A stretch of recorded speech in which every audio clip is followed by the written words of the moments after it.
Ni fatin aka umpi, ni fatin aka hupe, ni fatin katon mi kipa, tay nak na kape. Ngày chết ra na akan nem tu, tel liu tran a katha giang, dây tích tran pau a kanun na. Lâm luồn ter tu boy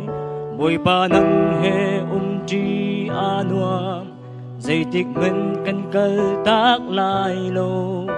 lấy mini cả sơi lên na se vẹt chín chín in can lấy lại trung nung biết boy pa vẹt tên cần lấy chân lại mô bôi pa kanun đồng tiếng đi lết lết thì cha rang mân xe cái trì lô đây tu cả bôi pa na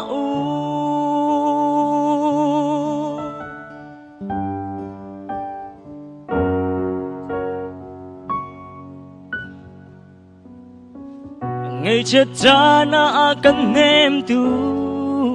del liu chan a katha giang dây tích chan pau a kanun nak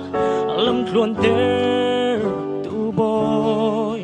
boy pa nang he tri anuam dây tích ngân căn kal tak lai lâu lấy mini cả soi lên na se vẹt chín chín in can lấy lại trung nung biết boy pa vẹt để in can lấy chân lại mô boy pa kanun đồng tiếng đi lết lết thì cha rang mân xe cái trì lô đây tu cả bôi pa na đốt lạc lâu mi xuôi cây mà na cá rụa rung dài dây lúc in ruột cầu mát ninh lô ôn em tên là cao cẩn thận thật lại chung nung biết boy pa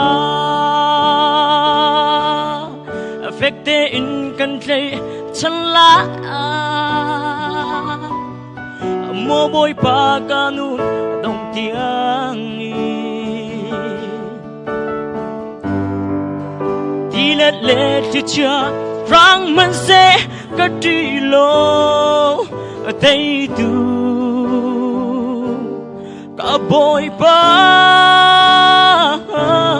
na